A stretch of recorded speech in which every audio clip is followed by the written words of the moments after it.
Antes de mais, obrigado eu pela disponibilidade. Ora bem, aquilo que eu aqui venho apresentar realmente são estes pequenos aviões, os sistemas aéreos não tripulados para obtenção de fotografias. Fotografias estas que têm uma alta resolução, principalmente alta resolução espacial, e também podemos ter uma alta resolução temporal, sendo que a espectral mais ou menos é semelhante àquilo que temos nos dispositivos convencionais. E aqui o interesse é a utilização deste tipo de ferramentas, ou pelo menos deste tipo de dados para o setor florestal, para a gestão florestal. Eu comecei aqui nisto há muito pouco tempo. Comecei a trabalhar com esta empresa, que é a Sinfic, que começou a trabalhar com este tipo de aparelhos e de sistemas, e comecei a utilizar estes dados, eles disponibilizaram estes dados para começarmos a ver até que ponto é que é interessante e até que ponto é que nós conseguimos tirar conclusões para o setor florestal. Existem aqui um conjunto de dúvidas, de problemas, de desafios que eu já vou mostrar e que é interessante depois tentarmos aqui falar um pouquito. Eu vou tentar não me alongar muito na apresentação. Acho que o mais interessante vai ser depois fazermos um bocadinho de diálogo e discutirmos aqui um pouco o que é que nós conseguimos retirar daqui. Ora bem, fazendo um pequeno enquadramento, tem vindo nos últimos anos, nos últimos tempos, uma maior exigência ao nível da gestão florestal. A certificação tem sido um motor que tem vindo ao longo dos últimos tempos a potenciar, a exigir uma gestão florestal bem praticada, e quase podemos dizer que é impossível gerir uma floresta nos dias de hoje sem o apoio da detecção remota. Sabemos que a detecção remota vai auxiliar em muito o gestor florestal. Quando eu falo aqui em gestor, é sempre o gestor florestal, na tomada das suas decisões. Ao fim e ao cabo, podemos dizer que os SIG e a detecção remota, em particular, vão desempenhar e desempenham um papel vital no setor florestal atual. Depois é importante, eu falo ali um bocadinho do inventário florestal, porque o inventário florestal, como sabem, melhor do que ninguém, é extremamente importante para que nós possamos fazer uma correta gestão florestal. E existem algumas vantagens na integração de ferramentas de detecção remota em inventário florestal. Existem alguns autores que tem-se falado um pouco em inventários florestais alternativos. Eu meto ali alternativos só para... não serão tão alternativos assim, mas pronto. Ser mais baseados em detecção remota. Utilizar a detecção remota para apoiar o inventário florestal. Já sabemos que diferentes tipos de floresta exigem diferentes tipos de dados, ou seja, uma floresta tropical dita nativa é muito diferente de uma floresta temperada. Florestas de produção versus florestas de conservação, portanto, cada uma destas especificidades vai requerer diferentes tipos de dados. Por outro lado, vimos também que nos últimos tempos, no último ano, 2, 3 anos, tem vindo a existir um crescente interesse por parte destes sistemas aéreos não tripulados. Também são conhecidos em alguns sítios em inglês por UAVs, Unmanned Aerial Vehicles. Agora também já se começa a falar em Unmanned Aerial Systems. Estes sistemas permitem-nos reduzir custos e permitem-nos fornecer informações mais prontamente. Para além de que podemos obter dados, como eu já disse logo no início, com maior resolução temporal, espacial. Eu coloquei ali espectral, mas se calhar o espectral será o mesmo tipo de informação espectral do que alguns satélites e alguns aviões convencionais. Ora bem, este trabalho tem como principal objetivo enunciar algumas das vantagens, restrições e desafios que se levantam na utilização destes sistemas no apoio à gestão florestal. Porém, estes desafios e estas restrições, isto não é fechado, ou seja, vamos ver existem aqui coisas que se calhar ainda eu não me lembrei, existem coisas que se calhar podem não ser assim, vamos ver até que ponto é que aquilo que eu aqui trago faz sentido ou não faz sentido. Vamos então debater um pouquinho nisto. Fiquem à vontade. Se tiver alguma pergunta, alguma sugestão, por favor, estejam à vontade. Ora bem, semanticamente, os tipos de informação utilizados na gestão florestal podem ser informação temática, numérica ou temporal. Como é que isto se vai traduzir ao nível informático? Ou seja, vamos ter informação matricial, ou seja, os nossos raster, os rasters que nós costumamos utilizar, informação vetorial e informação alfanumérica. Falo aqui de tabelas de atributos associadas muitas vezes a vetores, por exemplo.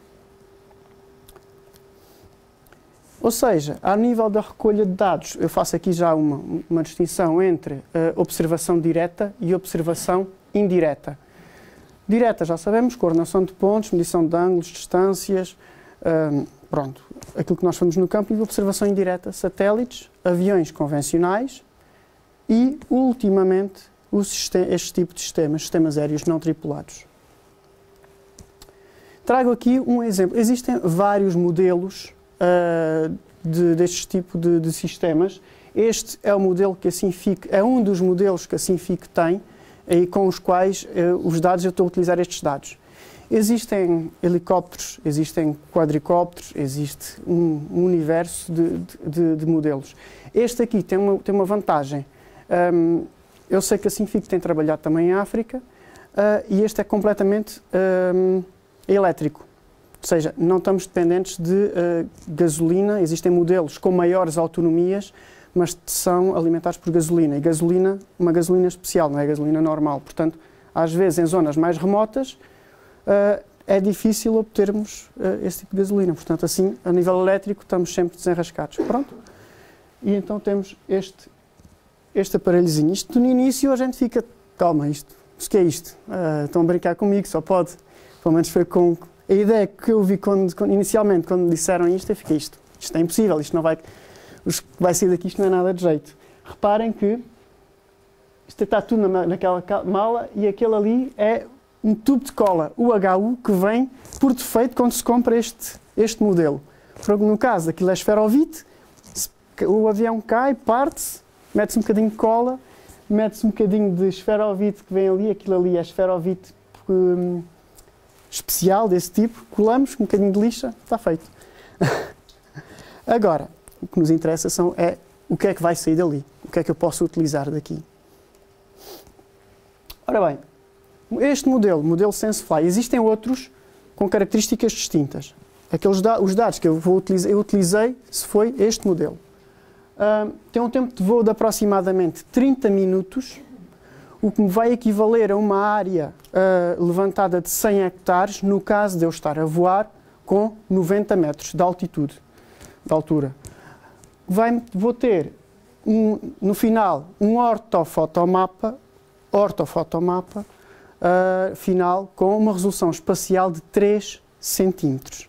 Já vou depois mostrar aqui alguns dos dados de output.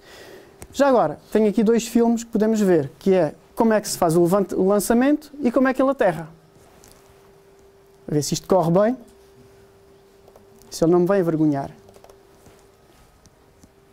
Temos ali o tamanho, reparem no tamanho dele. Tem que se agitar, que é para a hélice começar a trabalhar. E lá vai ele. Pronto, se tiver muito vento acima de 20 km por hora, esqueçam, vamos ficar em casa. Não vamos conseguir utilizar nada disto. De qualquer forma, é muito fácil ir para qualquer zona, desde que eu tenha uma clareira, já viram, consigo efetuar o meu voo. O problema está na aterragem. Vamos ver como é que ele aterra. Estão a ver? Lá está ele ali.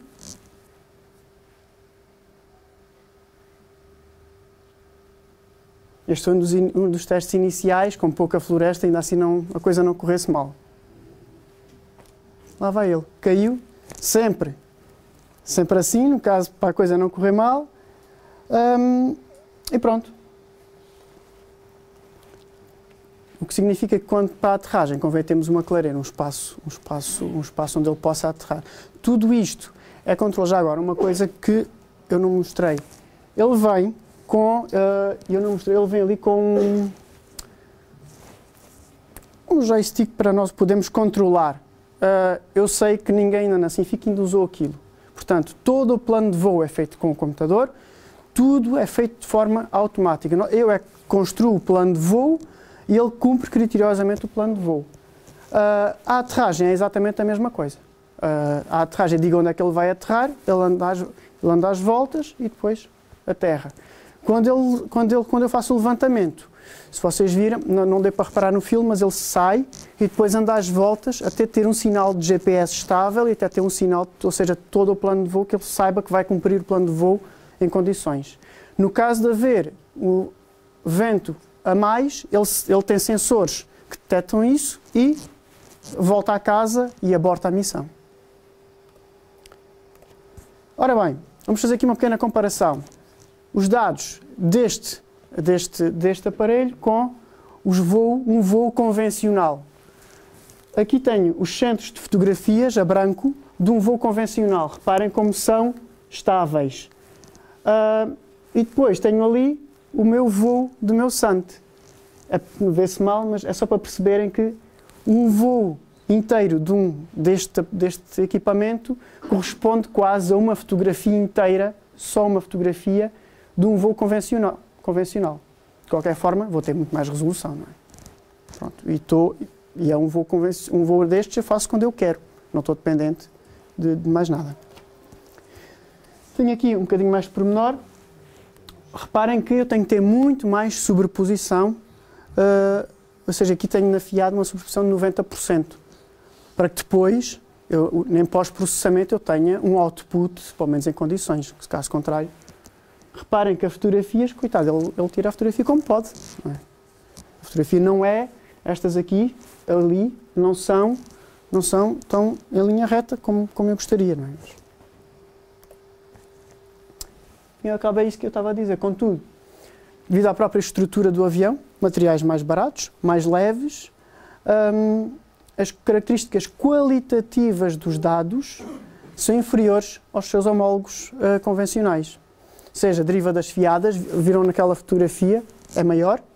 Os ângulos que vão definir a atitude do avião, os ângulos, o pitch, o roll e o heading, são maiores. Tem um erro acima de 1 grau, o que é muito, normalmente.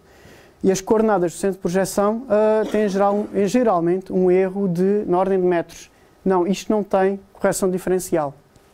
Tem um GPS normalíssimo, iguais aos GPS que nós temos aí, não tem correção diferencial. Portanto, tudo isto vai ter que ser feito depois em pós-processamento. Ou seja, temos um processamento, temos uns erros maiores, resultantes diretamente do vão são maiores. Portanto, se foram utilizadas metodologias clássicas, associadas à fotogrametria digital, mas com ligeiras adaptações, de forma a poder, com estes dados, obter informação fidedigna. E aqui eu faço uma pequena distinção entre o que são dados e o que é informação. Já vou explicar um bocadinho mais à frente. Dados produzidos. Tenho então os parâmetros de orientação interna e externa, que são depois necessários aos meus projetos de fotogrametria, para depois eu poder gerar um ortofotomapa. Vou ter então o modelo digital de superfície, que é constituído por uma nuvem de pontos em 3-dimensional e que é muito interessante ver atenção, isto é um modelo digital de superfície, não é um modelo digital de terreno. Já vamos ver. E no final, fotografias ortorretificadas ou mosaico ortorretificado. Modelo digital de superfície. É que vocês aqui veem mal, mas eu vou tentar fazer aqui uma brincadeira, se isto correr bem. Tenho então esta nuvem de pontos. Eu vou tentar ver se isto...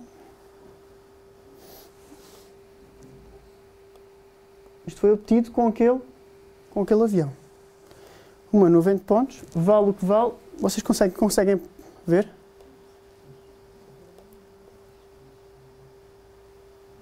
Pronto, tridimensional dos meus pontos. Atenção, isto... Mas depois não temos suficiente. As luzes estão todas avariadas, só temos...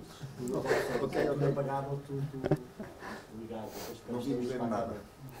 Aqui a intenção é só perceberem o que é que nós obtemos. Pronto. Depois, se quiserem, depois, no final posso mostrar aqui melhor. Pronto, uma nuvem de pontos, tridimensional. Agora eu faço aqui uma distinção. Isto é modelo de superfície, viram como ele vai pelas árvores. No caso de eu ter uma floresta densa, atenção, eu não vou saber onde é que ficou o terreno, onde é que ficou o terreno. Eu vou só ficar com a altura das copas, como é óbvio, porque ele não vai chegar lá abaixo. Mas numa floresta aberta já ter aquele efeito. Agora eu coloco assim uma questão que vou só deixar no ar. Eu não sei se isto é verdade, se não é, não testei, não faço a mais pequena ideia. Será que eu posso utilizar o meu modelo digital de superfície, compará-lo com o modelo digital de terreno, caso eu tenha um modelo digital de terreno? Qual vai ser o resultado? Será que vou ter a altura da biomassa? Será? Não sei. Pode ser interessante. É uma coisa que eu gostaria de testar agora. Nessa nuvem de pontos, quais são as medições? Não são refletâncias ou são distâncias? Apenas na nuvem de pontos, aquilo eu tenho as coordenadas x, y e z. Eu aqui, quando aqui mostrei, fiz depois, foi com o ortomosaico, o ortomosaico pintei cada pixel em x, y e z, pintei-o com o resultado da fotografia, neste caso a refletância, nas três bandas do visível. X, Y e Z são medidos como? Qual é que é a técnica? Sobreposição de imagens, ou seja, é fotogrametria. Modelo de fotogrametria, normal. Ou seja, como tenho muita sobreposição nas minhas imagens originais, consigo. Sei, uma pergunta muito interessante, ainda bem que a fazem. Erro do Z, no final, depois de algum tratamento, pode andar na casa entre 1 a 3 metros. De Z. Mas 3 metros, geralmente, já estou a exagerar. Geralmente é 1 metro, vá. Depois, ou seja, vê-se um bocadinho mais mal. Fotografias ortorretificadas. Na realidade, isto não dá para ver um bocadinho melhor. Atenção, temos neste caso 3 centímetros do terreno. Um pixel equivale a 3 centímetros do terreno. Interessante, reparem como eu vejo ramos mortos. Sim, sim. Voltar atrás. O erro é sistemático, ou seja, esta erro pode ser corrigido no sentido que toda a imagem vai ter o mesmo erro, ou cada ponto pode ter um erro que é 1, que é 3? O erro pode variar um pouco. Dentro da mesma imagem? Dentro da mesma imagem já não sei. Mas se calhar eu acho que vai variar. Nunca vai ser. Eu nunca vou conseguir ter um erro muito certo. O erro será maior entre imagens, não é? Mas dentro da mesma imagem vai haver ali um intervalo onde o erro vai variar. Posso avançar? E agora eu faço aqui uma pequena distinção entre aquilo que são dados e o que é informação. Eu vou dizer que os dados, quando submetidos a metodologias de controle de qualidade, vão se transformar em informação geográfica se corresponderem às características que eu vou necessitar para o meu projeto específico. Ou seja, se eu tiver uma consistência interna que sirva para o meu projeto, uma qualidade posicional, planimétrica e altimétrica que sirva para o meu projeto, qualidade temática e temporal. Se isto, então, servir, então muito bem, vou ter informação que eu vou poder utilizar. Caso contrário, são apenas dados. Ora bem, já temos os nossos dados, já temos aquilo que nós podemos considerar informação e o que eu peguei nesta informação e fui utilizar aqui algumas técnicas de detecção remota, mais utilizadas, ou pelo menos aquelas que eu mais costumava utilizar e que me pareceu que para os dados em causa fariam mais sentido, para avaliar algum do desempenho, a qualidade, possíveis desafios que se coloquem na utilização destes dados. Ou seja, já vou falar mais especificamente em cada um deles. Fotointerpretação visual, ou seja, aquilo que nós, como fotointérpretes ou como gestores, vimos, ou seja, o computador mais importante aqui é o nosso cérebro. E é aquela informação que nós vamos retirar quando olhamos para estas fotografias. Por outro lado, índices de estação e alguns problemas associados aos índices de estação. Atenção, temos uma resolução espacial muito, muito grande. Vamos ter aqui alguns problemas, principalmente com sombras. Estou já a avançar. Classificação automática. Eu utilizei aqui um algoritmo de classificação automática só para ver o que é que saía dali. Realmente, as sombras são algo interessante de ver aqui. E depois, só um desafio que eu gostaria de começar a trabalhar. E estamos agora a começar a trabalhar nisso, que é criar base de dados de assinaturas espectrais. Já vou explicar isso um bocadinho depois mais à frente. Pode ser interessante. Atenção, nós temos um sensor que, além de estar no avião, eu posso utilizar o sensor, que é uma máquina fotográfica, que tem um infravermelho, que eu posso usar cá em baixo e posso fazer os cálculos, ou seja, posso obter imagens em baixo de uma determinada árvore específica. Depois já vamos ver já vou falar um bocadinho sobre isso. Ora bem, fotointerpretação visual. Um fotointérprete, nós conseguimos extrair informações que de forma automatizada são quase impossíveis. Porquê? Porque nós temos muitas vezes o conhecimento de causa. Um computador nunca nos vai conseguir substituir a nós. E, portanto, é importante nós fazermos sempre a fotointerpretação visual dos dados. Dados ou informação. Inventário florestal alternativo pode ser importante focar aqui este aspecto, uma vez que existem alguns trabalhos que me permitem fazer uma relação entre características físicas dos povoamentos, nomeadamente alturas, diâmetros de copa, densidade de copa, contagem do número de árvores, os quais se podem relacionar ou não, com outras características do povoamento. Estou a falar de volume de madeira por hectare, por exemplo, área basal, volumes de biomassa, etc. Ora bem, passando um bocadinho à frente, índices, e aqui eu experimentei alguns, trago aqui o índice NDVI, que é talvez aquele que mais é utilizado. Pronto, existem aqui alguns estudos, existem outros estudos que relacionam a produtividade primária com índices de estação e por isso é importante trazer aqui os índices de estação. Mas reparem que eu vou obter aqui o índice, acho que toda a gente sabe aqui o que é o índice de estação, nomeadamente principalmente este, que vai variar entre menos 1 e 1. Reparem que no 1, os valores mais altos aqui são as minhas sombras. Reparem que a sombra ali vai ser identificada no índice de estação como muito, muito elevado. Bem, se calhar tinha aqui um problema, não é? Posso vir a ter um problema. Ou não. Pronto. Mas agora aqui é importante avaliar isto e ver como é que eu posso tratar disto. De qualquer forma, permite-me realizar este tipo de índices. Identificando depois a sombra, consigo depois resolver este problema e pronto, e tenho resultados interessantes ao nível. Acho que é útil nesta parte para percebermos melhor os índices, a parte espectral, falar só de quantos canais, quantas bandas e onde é que tem os canais o sensor. Este sensor deste modelo específico, vamos ter então as bandas do visível, o RGB, e vamos ter o infravermelho próximo. Não vou ter mais a nível da resolução espectral não é isto. Ou seja, 4 bandas, RGB e o infravermelho. No mesmo sensor, na mesma câmara, ou são duas diferentes? Duas câmaras diferentes.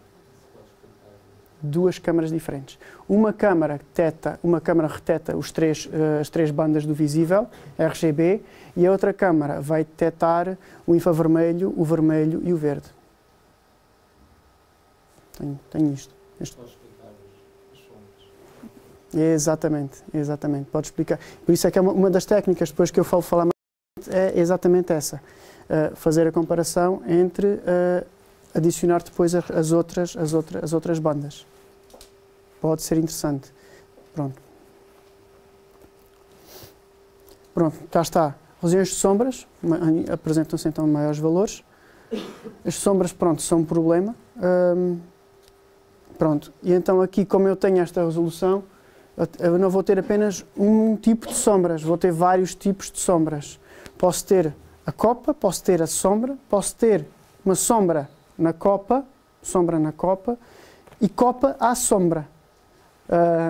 Começa a ser um bocado confuso, mas já vou mostrar aqui uma coisa. E depois tenho atenção, tenho texturas, ou seja, tenho uma textura muito elevada. Já vamos ver. Como é que eu posso resolver o problema das sombras? Existe um trabalho que eu gostaria de experimentar depois, mais tarde, o qual propõe um método de remoção das sombras com base no infravermelho, no vermelho, no verde e no azul. Com base nisso, se tiver estas 4 bandas, eles propõem. Não sei se funciona, não sei se não funciona. O trabalho pareceu-me interessante, um trabalho bastante recente. Pode ser interessante testar isso. Outra abordagem às sombras já utilizada também é efetuar 2 voos, cada um dos voos em momentos diferentes do dia, ou seja, diferentes alturas de sol. E depois identificar as zonas de sombra e depois com uma outra imagem, efetuada num momento diferente, corrigir essas zonas de tão sombras com outra imagem. Pode ser outra abordagem. Também não testei, mas gostaria de testar. Por outro lado, o mais importante ainda assim é vermos se nós conseguimos, com os algoritmos de classificação automáticos e não automáticos, detectar pelo menos as sombras. Acho que essa parte será mais interessante e eu depois testei isso. Testando isso, eu utilizei aqui, foi o algoritmo de métodos agregados, o cluster. O software aqui utilizado foi o GRASS, porque eu fecho então a classificação não supervisada, com as bandas infravermelho, vermelho e verde, e com 8 classes, por obtenção de 8 classes. De facto, as sombras são detectadas. Eu consigo detectar alguns níveis de sombras e pronto, depois tenho então outros níveis de vegetação. Alguma questão aqui? Alguma sugestão? Podemos avançar? Altas resoluções espaciais podem ser um problema e uma vantagem aqui. Por um lado, um problema, eu vou ter as condições de iluminação, é importante, em povoamentos florestais. A composição da vegetação aqui também vai ser bastante importante. A abertura de copas e eventuais clareiras podem também influenciar os meus resultados. Outros problemas que eu não foquei aqui ainda. Pode haver outros problemas com os quais eu ainda não me deparei. Por outro lado, sem sombra de dúvida que é uma vantagem. Permite novas abordagens, pode permitir, e agora aqui atenção, é uma coisa que eu aqui trouxe mais uma perspectiva de questão, de lançar um bocadinho o debate. Será que em florestas, em estratos verticais, se eu conseguir fazer um voo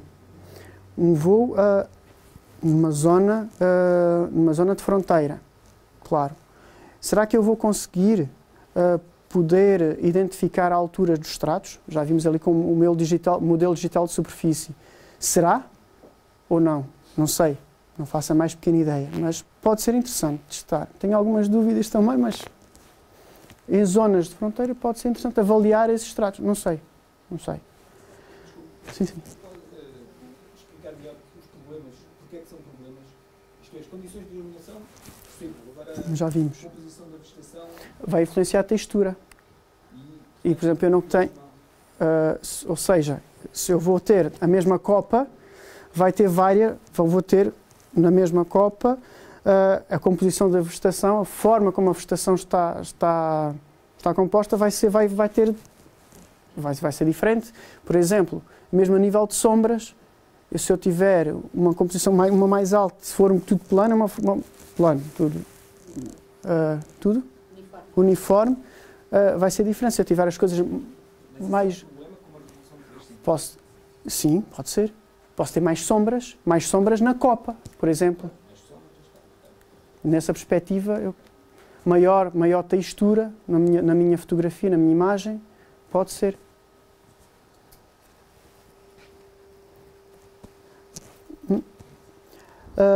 Pronto, ao nível das vantagens. Outra coisa é a detecção de ramos mortos ou doentes. Aves mortas são facilmente identificáveis. Cálculo do número de árvores, espaçamento entre as árvores, torna-se mais fácil. E outra coisa que pode ser interessante é identificar a espécie de cada árvore isolada, isto no caso de ter várias espécies, como é óbvio. Mas eu consigo mais facilmente debruçar-me sobre uma determinada árvore isolada.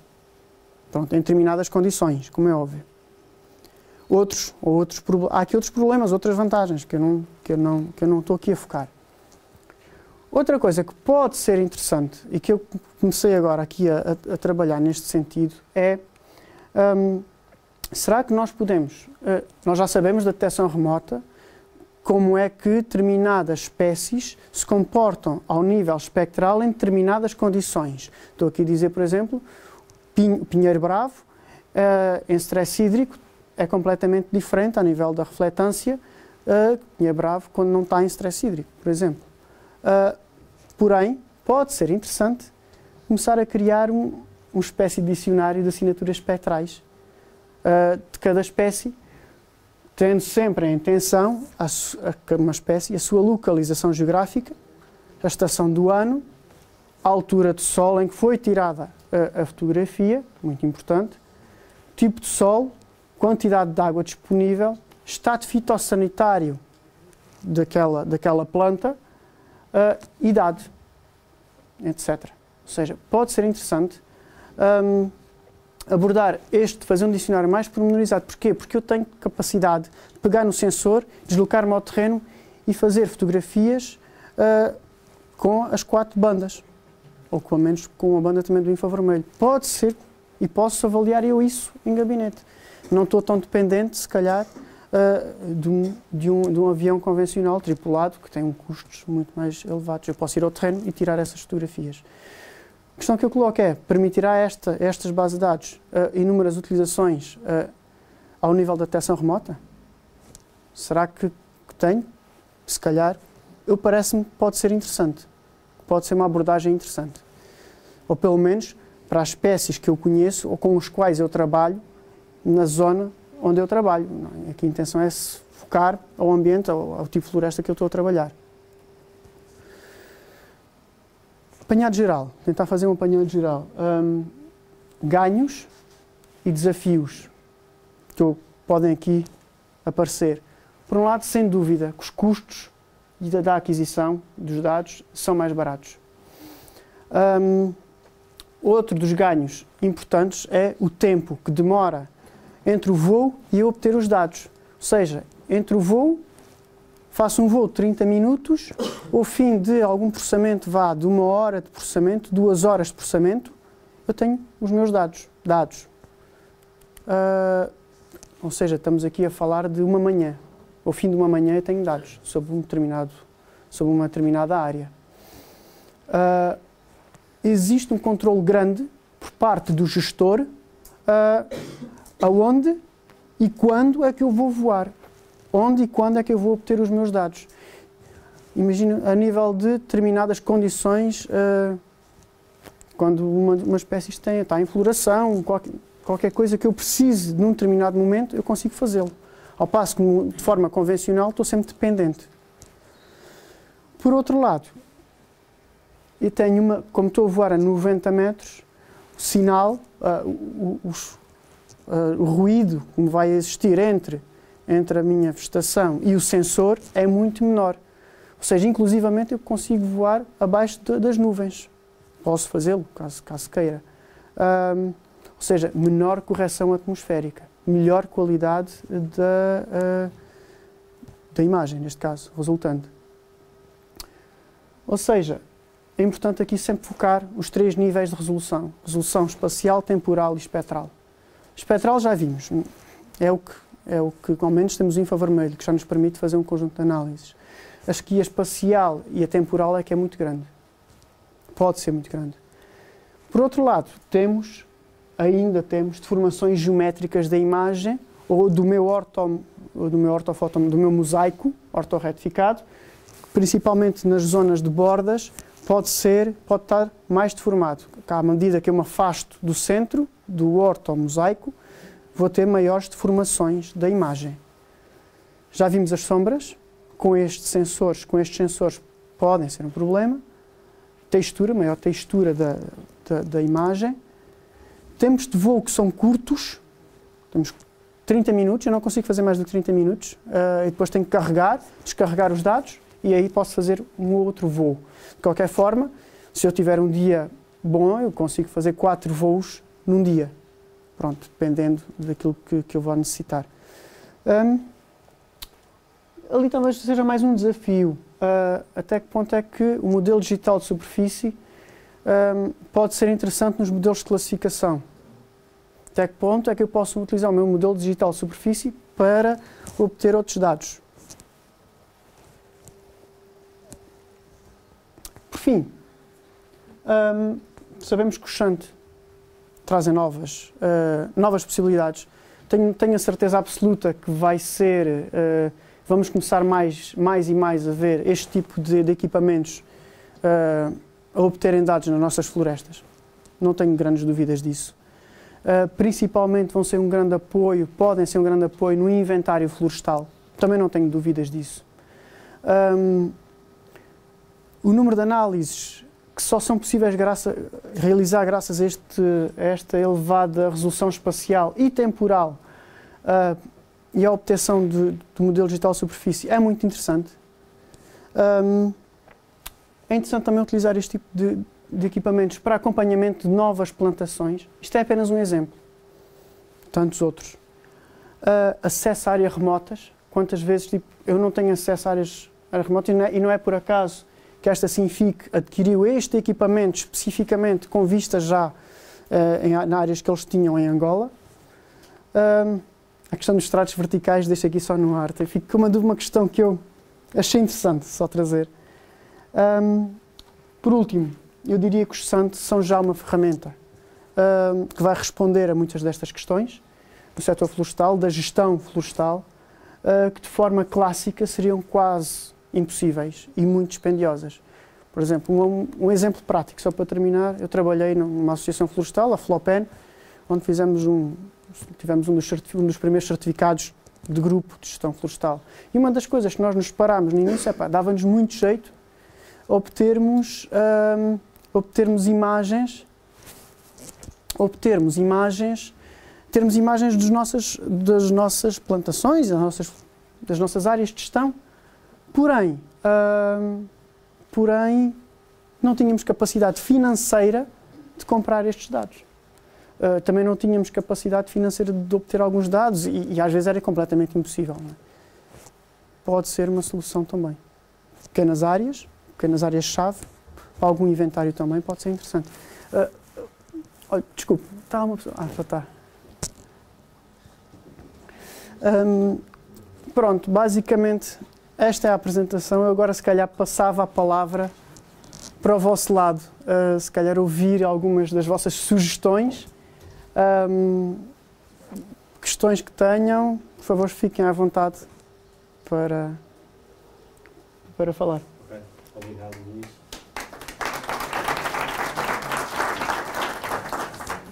Temos de facto ainda... Quantas câmaras